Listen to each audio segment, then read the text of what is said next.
Dans cette vidéo du droit d'investir sur les questions les plus fréquemment posées, je vais répondre à cette question: où domicilier sa société?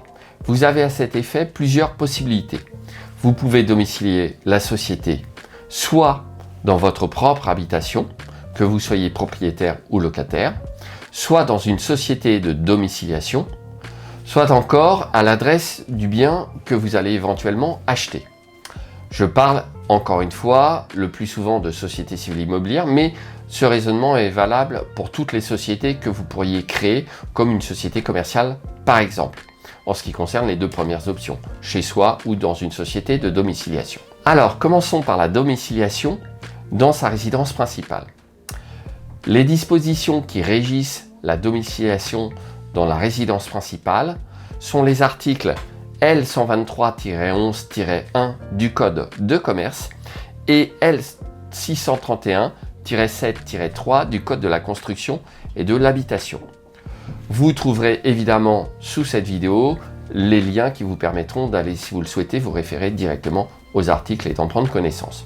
En tout état de cause, et pour résumer les grands principes, vous pouvez normalement domicilier chez vous une société, qu'elle soit d'une nature civile ou commerciale, dès lors que l'activité de cette société ne vous conduira pas à recevoir dans votre local qui est à usage d'habitation, puisque c'est votre résidence principale, des clients ou des marchandises. Le principe est donc extrêmement simple. Normalement, il faut aussi vérifier que vous n'avez pas une stricte interdiction prévue par le règlement de copropriété si vous habitez en copropriété. C'est très rarement le cas. Et de façon générale, vous pouvez de toute façon, même à titre temporaire pendant une durée de 5 ans, procéder à la dite domiciliation. La domiciliation n'exige pas l'autorisation du propriétaire si vous êtes locataire. Vous êtes néanmoins tenu d'informer le propriétaire. Si vous sentez que ça pose un problème, très sincèrement, vous n'insistez pas et il sera plus intéressant de domicilier votre entreprise ailleurs. Si vous optez pour cette première solution, domiciliation chez vous, n'oubliez pas quelque chose d'essentiel. Inscrivez le nom de votre société sur votre boîte à lettres.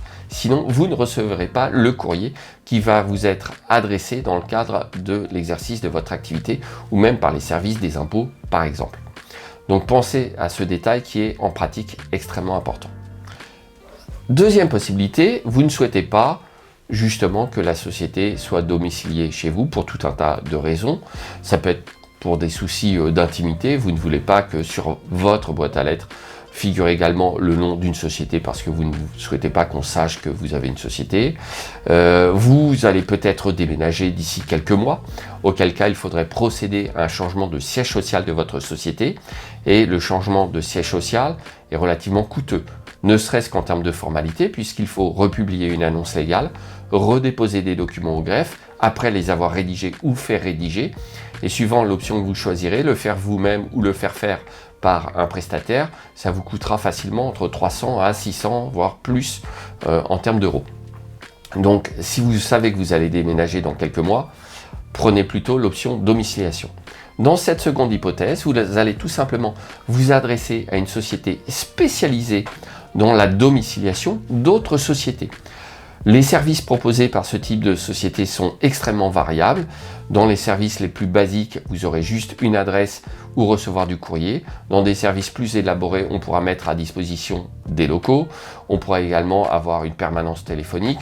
On pourra avoir même vous scanner et vous renvoyer par mail les courriers qui seront reçus dans la société de domiciliation pour votre compte. Donc il y a toute une palette de prestations qui est prévue par les sociétés de domiciliation et les services iront de 20 à 30 euros par mois jusqu'à des sommes beaucoup plus importantes en fonction des services que vous allez solliciter et souscrire auprès de la société de domiciliation. Enfin, troisième possibilité qui est spécialement réservée à l'hypothèse d'un achat immobilier, vous pourriez aussi souhaiter domicilier directement votre société civile immobilière qui achète le bien immobilier à l'adresse du bien dont vous allez faire l'acquisition. C'est possible juridiquement dans la mesure où l'actuel propriétaire va vous fournir une autorisation de domiciliation de votre SCI dans les locaux qui lui appartiennent et que vous allez acheter. Par contre, attention, si jamais pour une raison quelconque, finalement vous n'achetez pas le bien en question, vous risquez d'avoir créé votre société à une adresse qui ne sera pas la vôtre, in fine, puisque le bien ne vous appartiendra pas. Vous devrez donc, dans cette dernière hypothèse, procéder, comme je l'indiquais précédemment, à un changement de siège social qui pourra, le cas échéant, se révéler coûteux. Donc pesez bien, dans cette troisième hypothèse, le pour et le contre, et soyez sûr de votre coût, c'est-à-dire soyez sûr de bien acheter et d'aller au bout de l'opération avant d'envisager cette solution. Comme vous le voyez, il y a plusieurs possibilités, elles présentent toutes des avantages et des inconvénients. À mon sens, les deux solutions qui sont les deux premières sont les plus intéressantes. La troisième solution présente à mon avis plus d'inconvénients que d'avantages. Quant au coût global des opérations, si vous prenez une société de domiciliation, ça vous coûtera seulement quelques dizaines d'euros par mois. Ce sera une charge déductible pour votre société, sauf si vous domiciliez une société à l'impôt sur le revenu, une société civile immobilière à l'IR, qui dans ce cas-là ne pourra pas déduire des revenus fonciers les coûts de domiciliation.